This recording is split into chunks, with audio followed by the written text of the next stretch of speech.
கர்த்தருக்குள் அன்புள்ள சகோதர சகோதரிகள் ஆண்டவர் இயேசு கிறிஸ்து நாமத்தில் உங்கள் அன்போடு வாழ்த்தி இந்த ஞாயிறு ஆராதனைக்கு வரவேற்கிறேன். இப்பொழுது வேதத்திலிருந்து ஒரு வசனத்தை நான் படித்து தியானம் பண்ண போகிறோம். மல்கியா தீர்க்கதரிசன புஸ்தகம் 3ஆம் அதிகாரம் 17வது வசனம். என் சம்பத்தை நான் சேர்க்கும் நாளிலே அவர்கள் என்னுடையவர்களாய் இருப்பார்கள் என்று சேனைகளின் கர்த்தர் சொல்லுகிறார். இந்த சம்பத்து என்கிற இந்த வார்த்தை இங்கிலீஷ் பைபிளில் படிப்போன்னு சொன்னால் ஜுவல்ஸ் அப்படின்னு இருக்கும். இன்றைக்கு நம்முடைய தலைப்பு கர்த்தரின் ஆபரணங்கள், ஜுவல்ஸ் ஆஃப் காட். அதாவது கர்த்தருடைய பிள்ளைகளாக இருக்கிற நாம் கர்த்தருடைய ஆபரணங்களாக இருக்கிறோம். We, God's people, are named here in this place that we are jewels of God. கடவுளுடைய ஆபரணங்களாக, ஜுவல்ஸாக நாம் இருக்கிறோம் என்று இந்த இடத்துல நம்ம படிக்கிறோம், புரிஞ்சுக்கிறோம். ஆபரணங்கள், ஜுவல்ஸ் என்று பார்க்கும் பொழுது 7 விஷயங்கள். நாம் ஆண்டவருடைய ஜுவல்ஸாக இருக்கிறோம். அப்படி என்றால் என்ன, அதனுடைய விளக்கம் என்ன, அதனுடைய பயன்பாடுகள் என்ன, தன்மை என்ன என்று ஒரு 7 விஷயங்கள் நாம் இன்றைக்கி தியானிக்க போகிறோம். முதல்ல உங்கள் மனசில் பதிய வேண்டியது, உங்களுக்கு நல்லா புரிய வேண்டிய ஒரு விஷயம் என்னவென்றால், நாம் யாராக இருக்கிறோம்? ஆண்டவருடைய ஆபரணங்களாக இருக்கிறோம். Jewels of God. நம்ம ஆண்டவருடைய ஜுவல்ஸாக இருக்கிறோம், ஆண்டவருடைய ஆபரணங்களாக இருக்கிறோம். இப்போது இந்த ஜுவல்ஸை பற்றி ஒரு 7 விஷயங்கள் பைபிளில் பார்க்க போகிறோம். முதலாவது, ஜுவல்ஸ் என்று சொன்னாலே, ஆபரணங்கள் என்று சொன்னாலே, நகைகள் என்று சொன்னாலே அவைகள் பாதுகாக்கப்படும். எங்கே வேணாலும் அங்கே வச்சிட மாட்டோம். ஜுவல்ஸ்னாவே பாதுகாத்து வைப்போம். ஓரளவுக்கு ஜுவல்ஸ் நிறைய உள்ளவங்க ஓரளவுக்கு வீட்டில் வச்சுருப்பாங்க, மற்றதெல்லாம் கொண்டு போய் பேங்க்கில் லாக்கரில் வச்சுருப்பாங்க. அதாவது ஜுவல்ஸ் என்றாலே பாதுகாக்கப்படும். நம்ம ஆண்டவருடைய ஜுவல்ஸாக இருக்கிறோம், ஆபரணங்களாக இருக்கிறோம். நம்மையும் கூட ஆண்டவர் பாதுகாத்து வைத்திருக்கிறார், பாதுகாத்து கொண்டிருக்கிறார், பாதுகாப்பார் என்ற ஒரு சத்தியத்தை நாம் இன்றைக்கி புரிஞ்சுக்கணும். ஆண்டவர் நம்மை எப்படியெல்லாம் பாதுகாப்பார் அப்படின்னு பைபிளில் வாசிப்போமானால், எப்படியெல்லாம் பாதுகாப்பார், யாரிடத்திலிருந்து பாதுகாப்பார், எந்தெந்த விஷயத்தில் பாதுகாப்பார் என்று 91ஆம் சங்கீதம் படிப்போம் என்று சொன்னால் ஆச்சரியமாக இருக்கும், ஆனந்தமாக இருக்கும். இத்தனை விஷயங்கள் இருந்து கர்த்தர் நம்மை பாதுகாப்பாக நம்ம வைத்து வழி நடத்தி கொண்டிருக்கிறாரே என்று ஆச்சரியமாக இருக்கும், ஆனந்தமாகவும் இருக்கும். 91ஆம் சங்கீதம் 3ஆம் வசனத்திலிருந்து நாம் வாசிப்போமானால், அவர் உன்னை வேடனுடைய கண்ணிக்கும் பாழாக்கும் கொள்ளை நோய்க்கும் தப்புவிப்பார். வேடன் என்று சொன்னால் யார்? சாத்தான். பாழாக்கும் கொள்ளை நோய் என்று சொன்னால் இது கொரோனா, கால்ரா, டெங்கு, இவைகளெல்லாம் கொள்ளை நோய்கள். அவைகளிலிருந்து நம்மை பாதுகாப்பார். அவர் தமது சிறகுகளாலே உன்னை மூடுவார். அவர் செட்டைகளின் கீழே அடைக்கலம் புகுவாய். அவருடைய சத்தியம் உனக்கு பரிசையும் கேடகமாக இருக்கும். 5ஆவது வசனம். இரவில் உண்டாகும் பயங்கரத்துக்கும் பகலில் பறக்கிற அம்புக்கும் இருளிலே நடமாடும் கொள்ளை நோய்க்கும் மத்தியானத்திலே பாழாக்கும் சங்காரத்துக்கும் நீ பயப்படாமல் இருப்பாய். உன் பக்கத்தில் 1000 பேர், உன் வலதுபுறத்தில் 10,000 பேரும் விழுந்தாலும் அது உன்னை அணுகாது. உன் கண்களால் மாத்திரம் நீர் அதை பார்த்து துன்மார்கருக்கு வரும் பலனை காண்பாய். அடைக்கலமாய் இருக்கிற உன்னதமான கர்த்தரை உனக்கு தாபரமாய் கொண்டாய். அதனாலே பொல்லாப்பு உனக்கு நேரிடாது, வாதை உன் கூடாரத்தை அணுகாது. உன் வழிகளெல்லாம் 11ஆம் வசனம். உன்னை காக்கும்படிக்கு உனக்காக தம்முடைய தூதர்களை கட்டளையிடுவார். 12ஆம் வசனம். உன் பாதம் கல்லில் இடராதபடிக்கு அவர்கள் உன்னை தங்கள் கரங்களிலே ஏந்தி கொண்டு போவார்கள். 13ஆம் வசனம். சிங்கத்தின் மேலும் விரியன் பாம்பின் மேலும் நீ நடந்து பால சிங்கத்தையும் வலு சர்ப்பத்தையும் மிதித்து போடுவாய். இப்படிப்பட்ட ஒரு அற்புதமான ஒரு பாதுகாப்பு எத்தனையோ விஷயங்களிலிருந்து, சாத்தான் முதல் கொண்டு மற்ற இயற்கை சீற்றங்கள், மனுஷருடைய சூழ்ச்சிகள், கொள்ளை நோய்கள், விபத்துகள், ஆபத்துகள், அசம்பாவிதங்கள் இப்படி எல்லாவற்றிலிருந்தும் ஆண்டவர் நம்மை பாதுகாத்து கொண்டிருக்கிறார். நாம் ஒரு ஜுவல்ஸாக இருக்கிறோம், நகைகளாக இருக்கிறோம். அதனால் நம்ம இடத்துல ஜுவல்ஸ் இருந்துச்சுன்னா, நகைகள் இருந்துச்சுன்னா, ஆபரணங்கள் இருந்துச்சுன்னா எப்படி நாம் அதை பாதுகாப்பாக வச்சுருப்போமோ அதே போல் ஆண்டவர் உங்களையும் என்னையும் பாதுகாப்பாய் வைத்திருக்கிறார். அல்லேலூயா. அதனால் அருமையான கர்த்தர் பிள்ளைகளே, கர்த்தர் நம்மை அப்படி பாதுகாப்பாய் வைத்திருக்கிறபடினாலே நாம் இன்றைக்கும் அருமையாய் ஆசீர்வாதமாய் மகிழ்ச்சியாய் இருக்கிறோம்.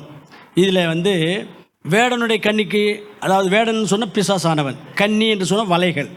இந்த பிசாசானவன் நமக்கு விரிக்கிற வலைகளிலிருந்து ஆண்டவர் நம்மை எப்படியெல்லாம் காப்பாற்றுறாரு அப்படின்னு சொன்னால் நிறைய விஷயங்களை பார்க்கலாம் பைபிளில். பாழாக்கும் கொள்ளை நோய்களிலிருந்து கர்த்தர் நம்ம எப்படி பத்திரப்படுத்தி கொண்டு பாதுகாத்து கொண்டிருக்கிறாருன்னு பார்த்தா நிறைய விஷயங்களை பைபிளில் பார்க்கலாம்.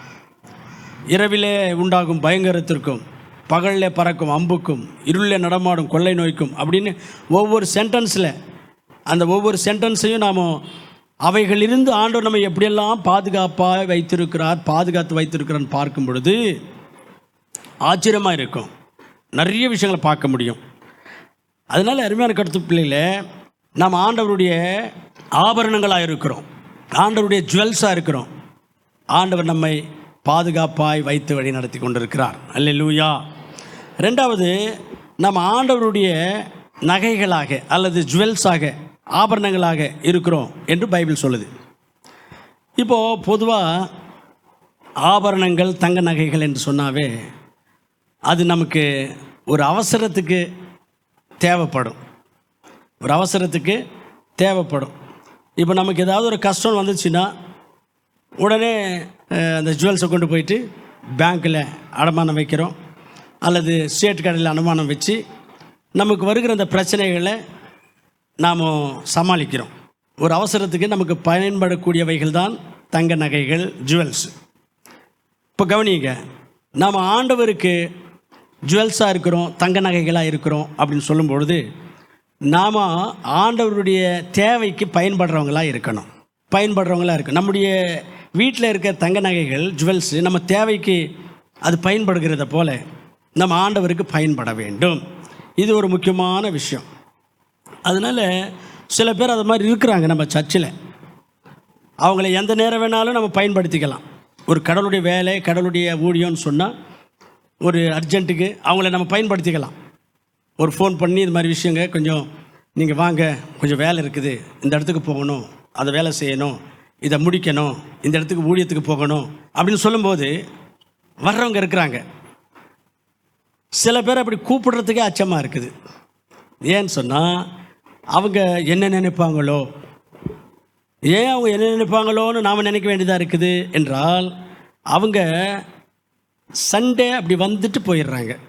ஒரு பெரிய விஐபி மாதிரி வந்துட்டு போகிறாங்களே, அந்த விஐபியை கூப்பிட்டா என்ன நினைப்பாரோ, அந்த விஐபி அம்மாவை ஒரு இடத்துக்கு ஊழியத்துக்கோ ஏதோ ஒரு விஷயமாவோ ஒரு வேலையாவோ கூப்பிட்டா அந்த விஐபி அம்மா என்ன நினைப்பாங்களோ அப்படின்னு நாங்கள் ஊழியக்காரங்க கொஞ்சம் யோசிக்க வேண்டியதாக இருக்குது, அச்சப்பட வேண்டியதாக இருக்குது. ஏன்னு சொன்னால் அவங்க எந்த ஊழியத்திலையுமே எந்த விஷயத்திலையுமே இன்வால்வ் ஆகிறதில்லை, அவங்களுக்கு ஈடுபாடு இல்லை, அவங்களுக்கு ஒரு இன்வால்மெண்ட்டோட எதுக்கும் வர மாட்டேன்றாங்க, எதையும் செய்ய மாட்டேன்றாங்க. அதனால் அந்த தங்க நகையை ஒரு அர்ஜென்ட்டுக்கு, ஒரு தேவைக்கு நீங்கள் கொஞ்சம் தேவைப்படுறீங்க அப்படின்னு கூப்பிடுறதுக்கு பயமாக இருக்குது அல்லது அச்சமாக இருக்குது. அருமையான கருத்து பிள்ளைகளே, அப்படியெல்லாம் இருக்கக்கூடாது. நமக்கு ஆண்டவர் ஒரு பேர் கொடுத்துட்டார், நீங்கள் என்னுடைய ஜுவல்ஸ், என் தேவைக்கு ஒரு அர்ஜென்ட்டுக்கு நீங்கள் எனக்கு பயன்படணும் என்பது ஆண்டவருடைய எதிர்பார்ப்பாக இருக்கும் என்பது நாம் புரிஞ்சுக்கணும். ஆண்டவருடைய தேவைக்கு பயன்படுறவங்களாக இருக்கணும். ஒரு நேரத்தில் ஆண்டவருடைய வார்த்தைகளை போய் சொல்கிறதுக்கு யாராவது ஒருவர் தேவையாக இருந்துச்சு. அப்போ ஆண்டவர் சொல்கிறாரு, நான் யார் அனுப்புறது, யார் என் வேலையாய் போவாங்க அப்படின்னு சொல்கிறார். ஏசாயா தீர்க்கதரிசன புஸ்தகத்தில் 6ஆம் அதிகாரத்தில் 8ஆம் வசனத்தில் 9ஆம் வசனத்தில் வாசித்தால் ஏசாயா தீர்க்கதரிசி தேவனுடைய ஆலயத்துக்கு வர்றாரு.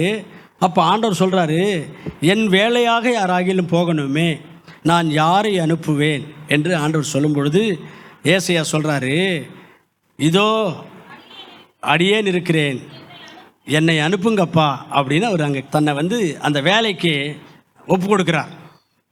அது மாதிரி ஆண்டவருக்கு ஒரு தேவைன்னு ஒன்று ஏற்படும் பொழுது, ஒரு சர்ச்சில் வேலையாக இருக்கட்டும், ஊழியமாக இருக்கட்டும், வெளியில் ஏதாவது வேலையாக இருக்கட்டும், அல்லது சர்ச்சுடைய வேலைகள் ஏதாகிலும் செய்ய வேண்டியதாக இருந்தாலும், நீங்கள் கடவுளுக்கு அவசரத்துக்கு ஒரு தேவைக்கு பயன்படுறவங்களாக இருக்கணும். உங்களை ஆண்டவர் எனக்கு நீங்கள் ஜுவல்ஸாக இருக்கிறீங்கன்னு சொல்கிறார், எனக்கு நீங்கள் ஆபரணங்களாக இருக்கிறீங்கன்னு சொல்கிறார். உங்கள் வீட்டில் இருக்கிற ஆபரணங்களை நீங்கள் எப்படி உங்கள் அவசரத்துக்கு உங்கள் தேவைக்கு பயன்படுத்துகிறீங்களோ, அதே போல தான் ஆண்டவருடைய வேலைக்கு, ஆண்டவருடைய தேவைக்கு, ஆண்டவருடைய அவசரத்துக்கு, அவருடைய காரியங்கள் செய்கிறதுக்கு, ஊழியங்கள் செய்கிறதுக்கு, வேலைகளை செய்கிறதுக்கு நாம் பயன்படணும். அப்போ நீங்கள் ஒரு பட்டும் படாத மாதிரி வந்துட்டு போகிறது, ஒரு விஐபி மாதிரி வெறுமனே வந்துட்டு போகிறதா இருந்தால் நீங்கள் ஆண்டவருக்கு தங்க நகைகளாக இருக்க முடியாது, ஜுவல்ஸாக இருக்க முடியாது. நீங்கள் அலுமினியம் நகைகளாக தான் இருப்பீங்க.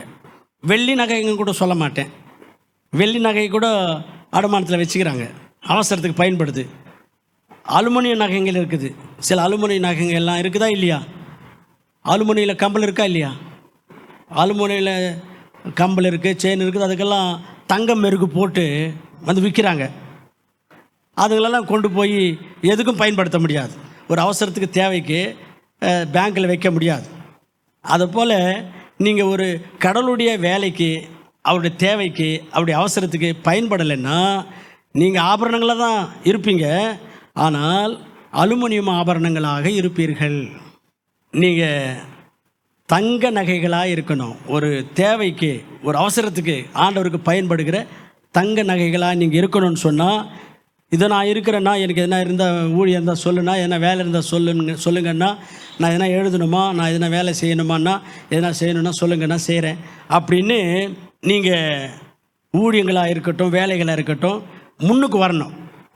முன்னுக்கு நீங்களாக இன்வால்வ் ஆகும்போது, அப்போது நான் உங்களை புரிஞ்சு கொண்டு இவங்களுக்கு கடவுளுக்காக பயன்படணும், கடவுளுக்கு சேவை செய்யணும்னு சொல்லி இவங்களுக்கு அந்த வாஞ்சி இருக்குது அப்படின்ட்டு உங்களை ஊழியங்களில் நான் பயன்படுத்துவேன். உங்களுடைய வாழ்க்கையை கர்த்தர் வித்தியாசமாக ஆசீர்வதிப்பார். இதே மல்கியா புஸ்தகத்தில் 3ஆம் அதிகாரத்திலேயே அடுத்த 18ஆம் வசனத்தில் இருக்குது, கடவுளுடைய ஊழியம் செய்கிறவங்கள ஆண்டவர் விசேஷமாக வித்தியாசமாக ஆசீர்வதிப்பாராம். அதனால் அருமையான கர்த்தர் பிள்ளைகளே, நீங்கள் ஆண்டவருடைய ஊழியத்துக்கும் ஆண்டவருடைய வேலைகளுக்கும் பயன்படுகிற ஒரு தங்க நகைகளை போல கர்த்தருக்காக பயன்படுங்கள்.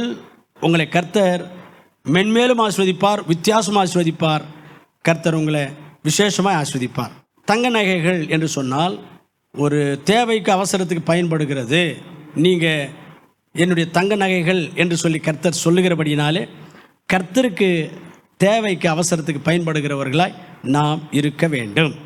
மூணாவதாக, கர்த்தருக்கு ஜுவல்ஸாக இருக்கிறோம் என்று சொல்லும்போது, பொதுவாகவே இந்த ஜுவல்ஸு, இந்த தங்க நகைகள் என்ன, அதனால் பயன் என்ன என்றால், அழகை கூட்டும்.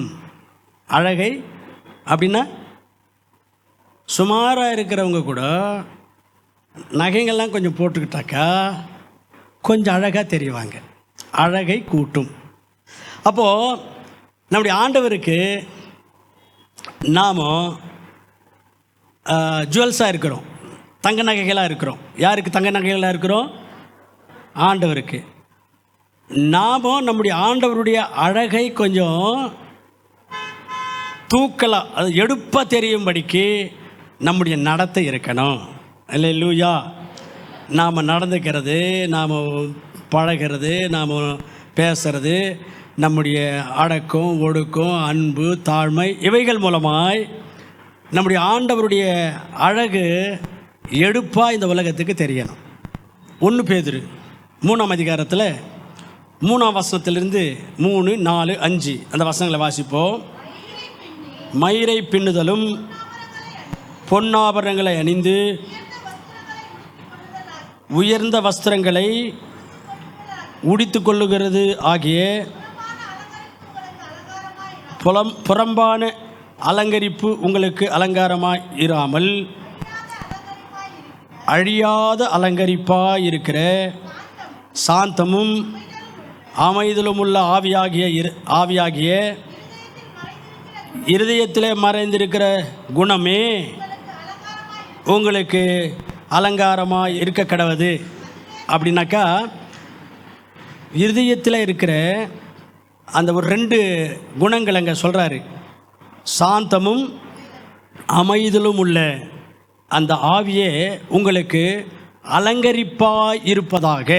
அதுவே உங்களுக்கு ஒரு பொன்னாபரணம் போட்டு எப்படி எடுப்பா தெரியுமோ அது மாதிரி உலகத்துக்குரிய உயர்ந்த வஸ்திரங்களும் பொன்னாபரணங்களும் அல்ல, சாந்தமும் அமைதலும் உள்ள ஆவி உங்களுக்கு உயர்ந்த வஸ்திரமாக இருக்கட்டும், பொன்னாபரணமாக இருக்கட்டும் அப்படின்னு சொல்கிறார்.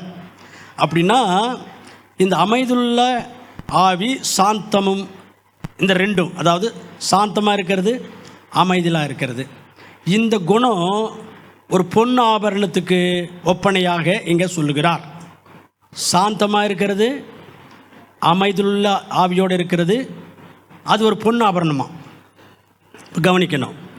இப்போ கர்த்தருடைய பிள்ளைகளாக இருக்கிற நாமும் சாந்தமும் அமைதியிலும் உள்ளவர்களாக இருப்போமானால், எப்போ ஏதாவது ஒரு பிரச்சனை வரும்போது, ஏதாவது ஒரு ஒரு ஒரு சண்டை வரும்போது, சரி அமைதியாக இருப்போம், வேண்டாம் இதை பெருசாக்கிக்க வேண்டாம் அப்படின்னு அமைதியாக இருந்தால், சாந்தமாக இருந்து சகித்து கொண்டால், அந்த லட்சணம், அந்த குணம், அந்த ஆக்டிவிட்டி நம்ம தெரிந்து கொண்ட கடவுளுடைய அழகை இந்த உலகத்துக்கு எடுத்து காண்பிக்கும். நம்முடைய கடவுளுடைய அழகுக்கு இன்னும் அழகு சேர்க்கும் நம்முடைய இப்படிப்பட்ட குணங்கள். என்ன குணங்கள்? சாந்தமும் அமைதியும். அப்படி இல்லாமல் ஏதாவது ஒரு பிரச்சனை வந்துச்சு, வாய் தகராறு வந்துச்சு, வீட்லேயோ சொந்தக்காரங்ககிட்டேயோ ஒரு பிரச்சனைன்னு வந்துடுச்சு வச்சுக்கோங்க, அப்போ நாம் சண்டை போட்டு பிரச்சனை பண்ணி கத்தி சத்தம் போட்டு ஒரு அமைதியாக இருக்க வேண்டியவங்க, சாந்தமாக இருக்க வேண்டியவங்க ரகலையாக்கி விட்டோன்னு சொன்னால், நம்முடைய ஆண்டவருக்கு அழகு சேர்க்கறதுக்கு பதிலாக அசிங்கப்படுத்துகிறவங்களாக இருப்போம். ஆமேன். கரெக்டாக இல்லைங்களா? அங்கே என்ன இருக்குனாக்கா அமைதலுள்ள ஆவி அப்படின்னு இருக்கும். இங்கிலீஷ் பைபிளில் மீக் அண்ட் குவைட் ஸ்பிரிட், குவைட்டாக இருக்கிற ஸ்பிரிட்டு, அது நமக்கு முக்கியம். ஒரு பிரச்சனைன்னு வந்துச்சுனாக்கா ஒரு வீட்லேயோ வெளியிலையோ சபையிலையோ எங்கேயோ ஒரு பிரச்சனை வந்துச்சுன்னா அதை பெரிய ரகலாக்கிட்டு பிரச்சனை ஆக்கிட்டு தெருவுக்கெல்லாம் சண்டை போட்டு கத்தி 3-4 வீட்டுக்கு கேட்குற மாதிரி கத்தி சண்டை போடுறோன்னு சொன்னால், ஆண்டவரை அழகு சேர்க்கறதுக்கு பதிலாக ஆண்டவருடைய நாமத்தை அசிங்கப்படுத்துகிறோம். நம்ம ஆண்டவருக்கு அழகு சேர்க்கிற ஜுவல்ஸாக இருக்கணும், அசிங்கப்படுத்துகிறவங்களாக இருக்கக்கூடாது. ஆமேன். இன்னும் கூட இன்னொரு ஆபரணத்தை பற்றி என்ன சொல்கிறாருன்னா, அந்த இடத்துல 5ஆம் வசனத்தில் 1 பேதுரு 5ஆம் வசனத்தில் கீழ்ப்படிவது அது ஒரு ஜுவல்ஸாம். கீழ்ப்படிதல் அது ஒரு ஜுவல் என்று இங்கே வாசிக்கிறோம். கீழ்ப்படிதல் ஒரு பொன்னாபரணமாக 5ஆம் வசனத்தில், இப்படியே பூர்வத்திலே தேவனிடத்தில் நம்பிக்கையாக இருந்த பரிசுத்த ஸ்திரீகளும் தங்களுடைய புருஷர்களுக்கு கீழ்ப்படிந்து தங்களை அலங்கரித்தார்கள். சரிங்களா? தங்களுடைய புருஷருக்கு கீழ்ப்படிவது என்பது அது ஒரு உயர்ந்த வஸ்திரமும் பொன்னாபரணம் தரித்து கொண்டு அலங்கரித்து கொள்ளுகிறதற்கு சமம். அது ஒரு ஜுவல், அது ஒரு பொன்னாபரணம் தான். எது? வீட்டுக்காரனுக்கு கீழ்ப்படுகிறது, வீட்டுக்காரனுக்கு கீழ்ப்படுகிறது. இப்போது ரட்சிக்கப்பட்டிருக்கிற சகோதரிகள், நீங்கள் உங்கள் வீட்லேயோ ஒரு ஒரு ஒரு ஃபங்க்ஷன்லேயோ அல்ல ஒரு ஏதாவது ஒரு குடும்பத்திலேயோ தெருவிலையோ அவர் சொல்கிறதுக்கெல்லாம் நீங்கள் கீழ்ப்படிஞ்சு நடந்துன்னு போகிறீங்கன்னு சொன்னால், நல்லா கவனிக்கணும். அதை பார்க்குறவங்களுக்கு ரொம்ப அழகாக தெரியும். அது தெலுங்கில் சொல்லணும்னா முச்சட்டக்காக விட்டது. எது? உங்கள் வீட்டுக்காரனுக்கு அவர் சொல்கிறதுக்கெல்லாம் கீழ்ப்படுகிற ஒரு குணம் இருக்கு. அவர் சொல்கிறது கரெக்ட் இல்லையா, அது அப்பாற்பட்ட விஷயம். பைபிள் சொல்கிறது நான் உங்களுக்கு சொல்லிகிட்டு இருக்கிறேன். அவர் சொல்கிறதுல நியாயம் இல்லை, அவர் சொல்கிறதுல ஒரு ஞானமாக சொல்ல மாட்டேன்றாரு. இருந்தாலும் அப்புறம் நீங்கள் புரிய வைக்கிற மாதிரியான ஒரு நேரத்தில் அதை அவங்களுக்கு புரிய வைக்கலாம், அவங்கள உணர்த்தலாம், அவங்கள கன்வின்ஸ் பண்ணலாம். அதை விட்டுட்டு ஸ்பாட்லேயே தாக்குதல், ஸ்பாட்லேயே அவங்க எதனா சொன்னாங்கன்னாக்கா உடனே தாக்குதல், இதெல்லாம் ரட்சிக்கப்பட்ட கர்த்தருடைய பிள்ளைகளுக்கு அழகில்லை. இப்படி குடும்பத்தில் கணவனை மதிக்காமல், கணவனுக்கு கீழ்ப்படியாமல், கணவனை எதிர்த்து நின்று சண்டை போடுறது, திட்டுறது, அசிங்கப்படுத்துறது, இதெல்லாம் கணவனை அசிங்கப்படுத்தலை, நீங்கள் ஆண்டவரை அசிங்கப்படுத்துறீங்க.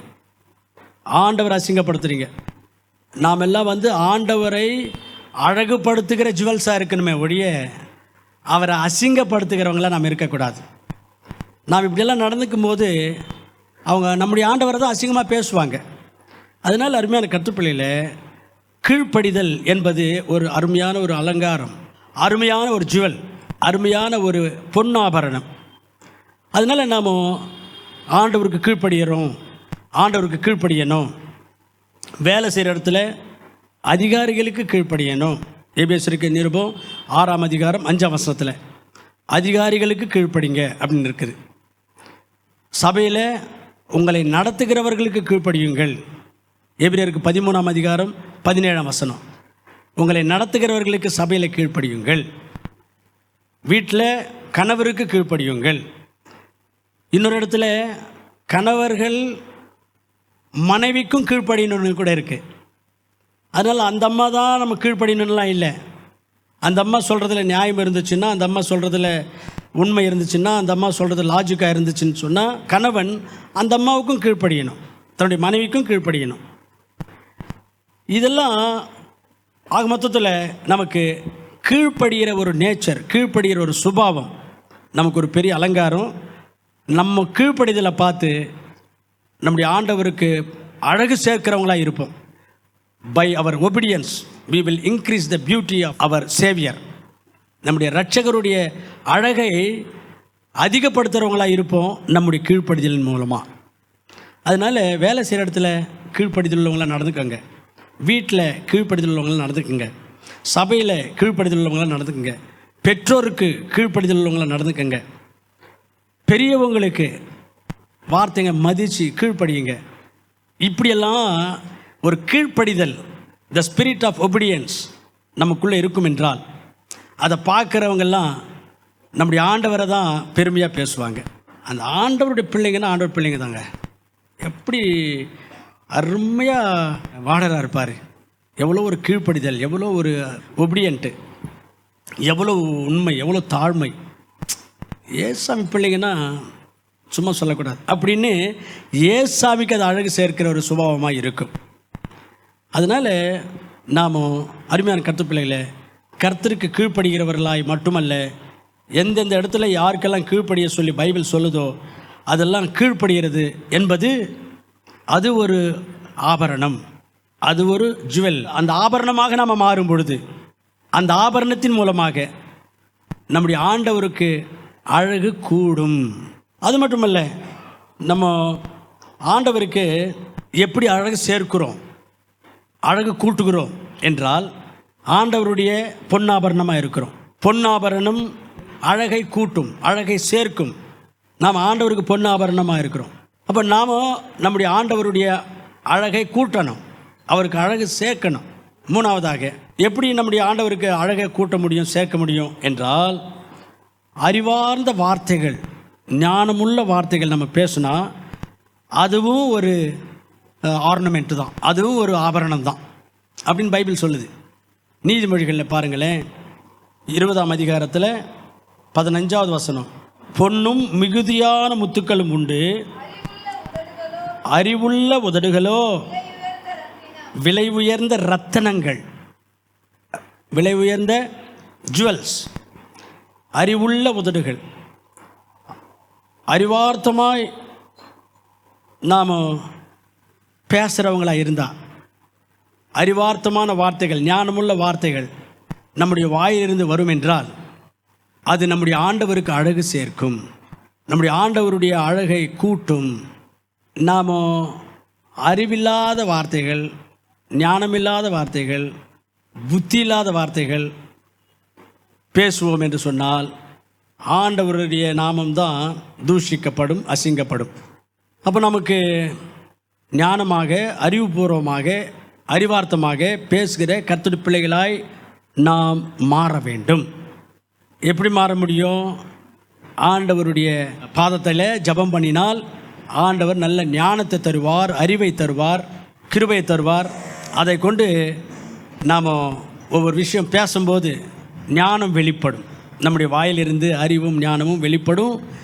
அப்படி ஞானமும் அறிவும் நமக்குள்ளே காணப்படும் பொழுது கர்த்தருக்கு அது பெருமையை சேர்க்கும். அல்லேலூயா. பைபிள் தான் நம்மை ஞானிகளாக்கும்.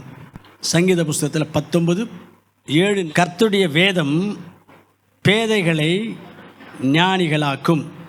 கர்த்தருடைய வேதம் குறைவற்றதும்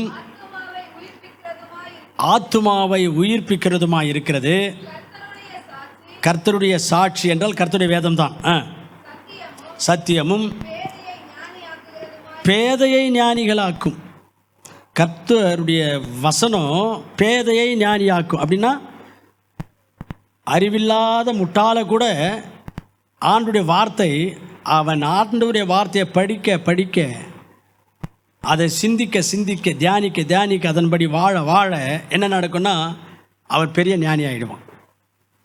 பேதையை ஞானியாக்கும். அப்படிப்பட்ட வார்த்தைகள் இது. அதனால் நாம் வேதத்தை அதிகமாக வாசித்து வேதத்திலிருந்து நாம் ஞானத்தை பெற்றுக்கொண்டு நம்முடைய வாயிலிருந்து அறிவார்த்தமான ஞானமான வார்த்தைகளை பேசுகிறவர்களாய் மாற வேண்டும். நாம் அறிவில்லாதவங்களாக, ஆலோசனை இல்லாதவங்களாக, ஒரு ஞானம் இல்லாதவங்களாக பேசினால் என்ன இவ்வளோ முட்டா பையனாக இருக்கிறான், இவன் சர்ச்சுக்கு வேற போகிறான் அப்படின்னு சொல்லுவாங்க. பைபிள்லாம் படிக்கிறான், சர்ச்சுக்கெல்லாம் போகிறான், என்ன ஒன்றுமே தெரியலையே இவனுக்கு அப்படின்வாங்க. இப்போ நமக்கு தான் ஞானம் கிடைக்கிற இடம் ஒன்று இருக்கு, பைபிள். அதை படிக்க படிக்க நமக்கு ஞானம் வளரும். அறிவு, ஞானம், புத்தி எல்லாமே வேதம் நமக்கு கொடுக்கும். நாம் அதிகமாக பைபிள் படித்து ஞானமாக அறிவார்த்தமாக பேசினால் அவைகள் ரத்தனங்களை போலவாம். எது? அறிவார்த்தமான வார்த்தைகள் ரத்தனங்களை போல, அதுவும் ஜுவல்ஸ் தான். அப்படிப்பட்ட ஜுவல்ஸு உள்ளவர்களாய் நாம் இருக்கும் பொழுது ஆண்டவருக்கு அவருடைய அழகை இன்னும் அதிகமாக இந்த உலகத்துக்கு காண்பிக்கிறவங்களாக இருப்போம். ஆமேன். அதனால் அருமையான கர்த்தர் பிள்ளைகளே, இன்னும் ஒரு 4 விஷயங்கள் இருக்குது ஜுவல்ஸ் என்கிற அந்த தலைப்பின் மேலே. இப்போ 3 தான் பார்த்துருக்குறோம். 1, ஜுவல்ஸ் என்றால் அவைகள் பாதுகாக்கப்படும். நாம் ஆண்டவருடைய ஜுவல்ஸாக இருக்கிறோம், ஆண்டவர் நம்மை பாதுகாத்து கொண்டிருக்கிறார். 2, ஜுவல்ஸ் என்றால் அவைகள் அவசரத்துக்கு உதவும், பயன்படும். அதே போல் நாமும் கூட ஆண்டவருடைய ஜுவல்ஸாக இருக்கிறோம். அவருடைய ஊழியத்துக்கு, அவருடைய வேலைக்கு, அவசரத்துக்கு நாமளும் பயன்பட வேண்டும். 3வது, ஜுவல்ஸ் என்றால் அழகை கூட்டும், அழகை சேர்க்கும் என்று அர்த்தம். நாமும் கூட ஆண்டவருடைய ஜுவல்ஸாக இருக்கிறோம். நம்முடைய சாந்த குணத்தின் மூலமாகவும், நம்முடைய அறிவின் மூலமாகவும், நம்முடைய கீழ்ப்படுகிற அந்த ஸ்பிரிட் மூலமாகவும், அந்த சுபாவத்தின் மூலமாகவும் நம்முடைய ஆண்டவருடைய அழகை இந்த உலகத்துக்கு காண்பிக்கிறவங்களாக இருக்கணும். இப்படிப்பட்ட அருமையான சத்தியங்களை இந்த 3 விஷயங்கள் நாம் கற்றுக்கொண்டோம். கர்த்தருக்கு சுத்தமானால் அடுத்த வாரத்தில் இதன் தொடர்ச்சியை நாம் தியானிக்கலாம்.